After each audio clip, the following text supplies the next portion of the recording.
Olá pessoal, sejam muito bem-vindos ao canal Colabore, Assessoria em Segurança do Trabalho. E hoje no nosso encontro nós vamos entender um pouquinho mais sobre esse universo da saúde e segurança do trabalho. E eu quero começar falando um pouquinho histórico deste universo, né? Falando sobre onde está escrito isso, que a gente precisa, enquanto empresa, cuidar da saúde e da segurança dos trabalhadores. Então, eu vou falar rapidamente e já vou mostrar nas normas regulamentadoras, que eu acho que isso que é importante, né? Precisa fazer sentido tanto para a empresa, quanto para os escritórios contábeis, quanto para os trabalhadores e profissionais da área, ok? Então, rapidamente, onde surgiu isso, né? Na verdade, está na nossa Constituição Federal. E lá diz que todo trabalhador brasileiro tem direito a um trabalho seguro e salubre, ou seja, saudável. Então, na Constituição, que é a nossa lei maior, já cita este direito. Então, se é direito, precisa fazer cumprir esse direito. Muito bem. Na década de 40, quando foi instituído a CLT, aí, dentro de tantos itens de direito ao trabalhador, tem os direitos também ao trabalhador, também a esse trabalho seguro e salubre, e como fazer isso. Então, lá cita a questão de exames médicos, que precisa submeter os trabalhadores a exames médicos, precisa proteger esses trabalhadores com dispositivos de segurança, precisa treinar esses trabalhadores em relação a algum trabalho que tenha risco e precisa informar os trabalhadores sobre os riscos que estão expostos. Isso na década de 40, se não me falha a memória, em 1943, quando foi instituído a CLT. Portanto, lei trabalhista engloba a lei, engloba os itens, sobre a proteção do trabalhador no ambiente de trabalho, que é o famoso SST, Saúde e Segurança do Trabalho. Mas como fazer isso ainda não estava muito bem regulamentado. Aí, anos depois, em 1978, o Ministério do Trabalho retirou alguns artigos dessa CLT e transformou em normas regulamentadoras, que são as famosas NRs. Então, é só um contexto histórico para a gente entender de onde veio tudo isso. Não é nada novo. Ah, mas não tinha isso. De onde surgiu? Por quê? Porque agora? Não é agora, sempre teve, né? Então, não vou nem falar da Constituição e da CLT, que são super mais antigas, mas as normas regulamentadoras de 1978, que também é já bem antiga, ok? E em 1978 eram 28 NRs. Cada uma trata de um assunto diferente. Se você está falando de EPI, NR6. Se você está falando trabalhar com fornos, NR14. Se você está falando trabalhar com máquinas e equipamentos, NR12. Se você está falando de CIP, NR5. E assim por diante. Cada uma traz o assunto, regulamenta como deve ser feito isso para que as empresas possam se adequar. Isso em 1978 eram 28 NRs, hoje nós temos 38. E aí eu vou mostrar para vocês aqui onde que a gente encontra essas NRs, certo? Então aqui eu tô com a minha tela, coloquei aqui, ó, normas regulamentadoras. É só colocar normas regulamentadoras ou NR e aí já vai abrir. Sempre olhe no gov.br. Por quê? Porque essas normas, elas sofrem muitas alterações. E aí o gov.br, ele sempre está atualizado.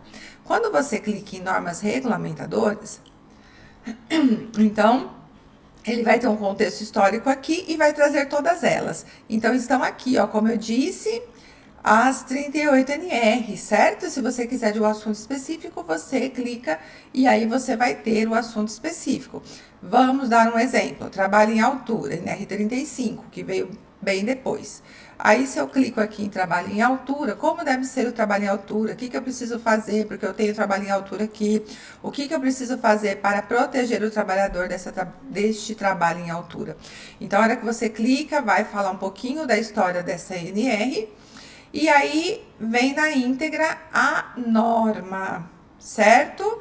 E aí, a norma, ela tem aqui deixa eu só tirar essas coisas. Ela tem aqui,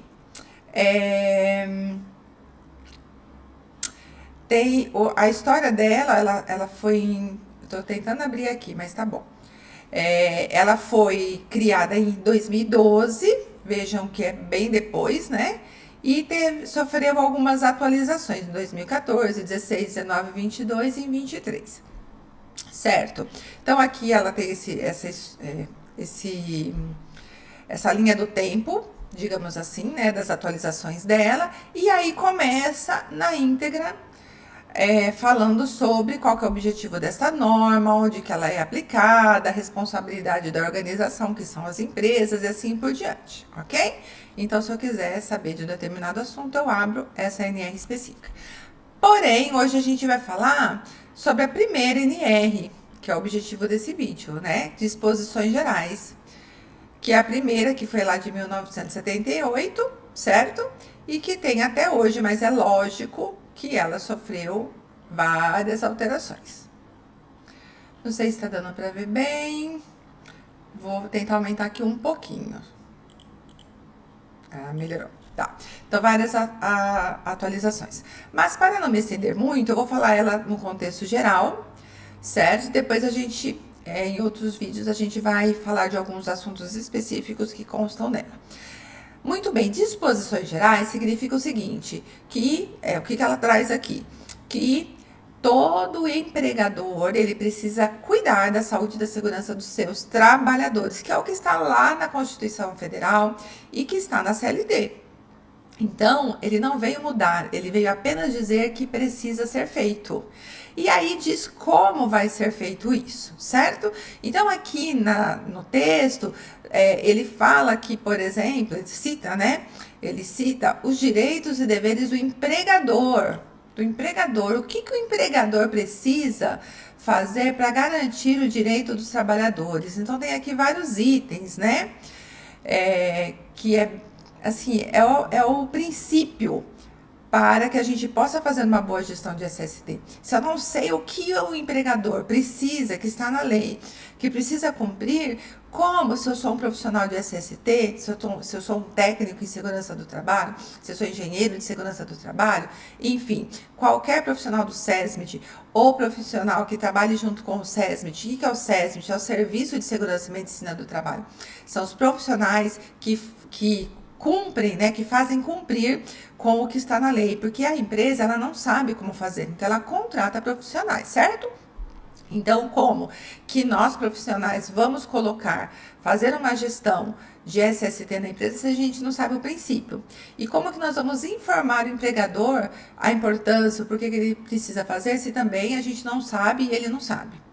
Certo? Então, é de fundamental importância que a gente compreenda a primeira NR, a NR1. Então, ela traz aqui os direitos e deveres do empregador, certo?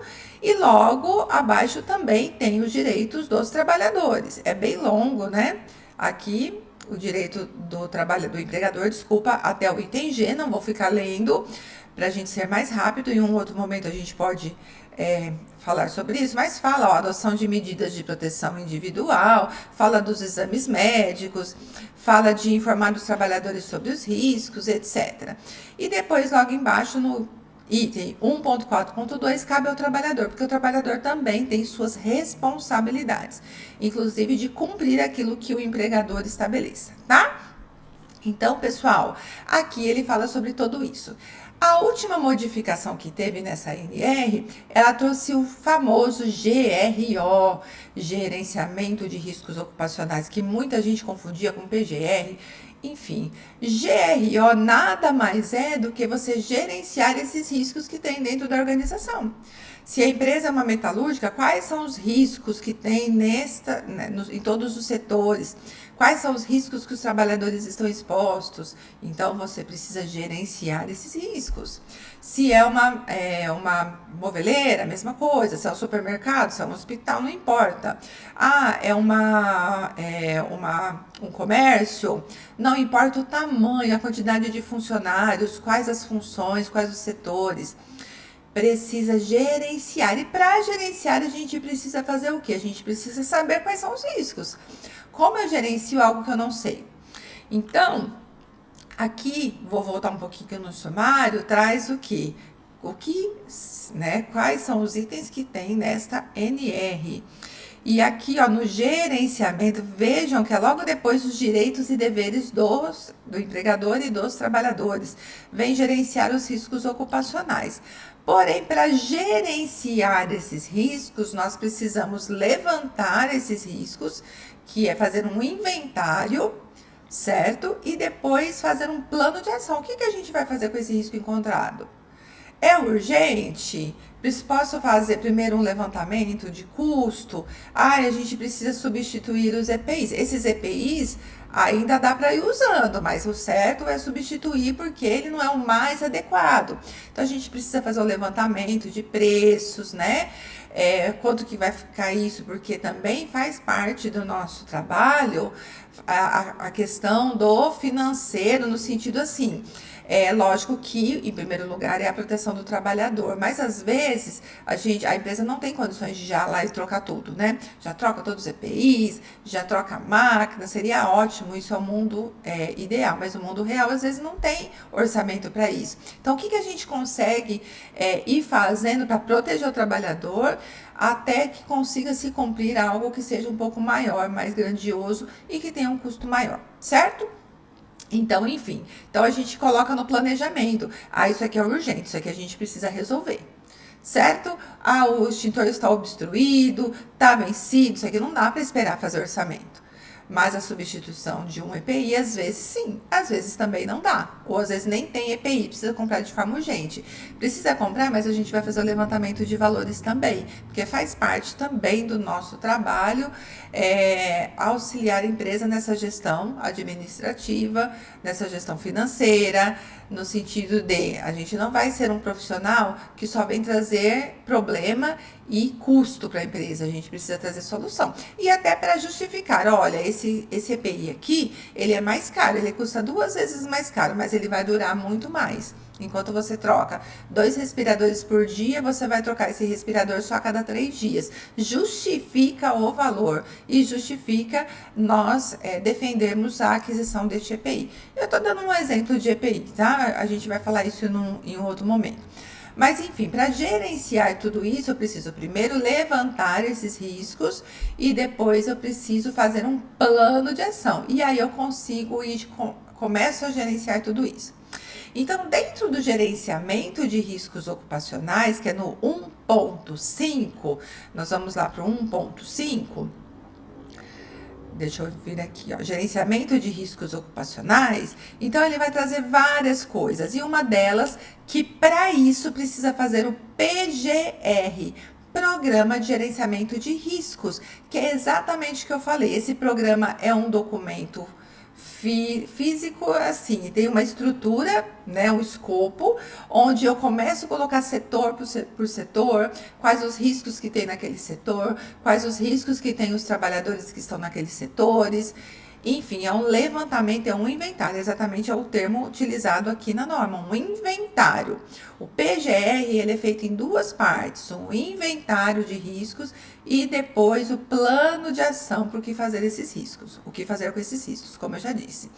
Então, no item 1.5, gerenciamento de riscos, ele cita o PGR, ó. O gerenciamento de riscos ocupacionais deve constituir um programa de gerenciamento de riscos PGR. Então, todo mundo fazia confusão quando a norma foi alterada, que GRO era um documento, enfim, que era a mesma coisa, que eram coisas totalmente distintas. Não são distintas. Gerenciar é você aplicar aquilo que foi levantado e que foi colocado no plano de ação, monitorar dia a dia tudo isso, verificar resultados, o que está dando certo, o que não está, e melhoria contínua, tá? Então, basicamente é isso, tem muito mais coisas na NR1, mas eu vou parando por aqui porque o objetivo deste vídeo hoje é sobre entender de onde vem o SST, a obrigação das empresas em cumprir questões de saúde e segurança do trabalho, como eu disse, está desde a nossa Constituição Federal, na CLT, e nas normas regulamentadoras. E sim, tem multas do Ministério do Trabalho para aquelas que não cumprem. E aí, agora, o e-social, que é um assunto que eu vou deixar para o próximo vídeo. Esta ANR, ela traz várias coisas muito importantes, muito interessantes.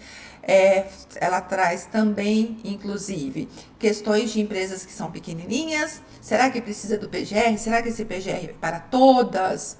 Gerenciar riscos ocupacionais é para todas, mas será que o PGR é para todas? Então a gente vai discutir isso no próximo vídeo. Se você gostou, curta o nosso vídeo, compartilhe com outros profissionais da área, com empresários, com escritórios de contabilidade, com quem vocês quiserem, mas compartilhe o vídeo e muito obrigado por ter ficado até agora aqui comigo. Muito obrigada!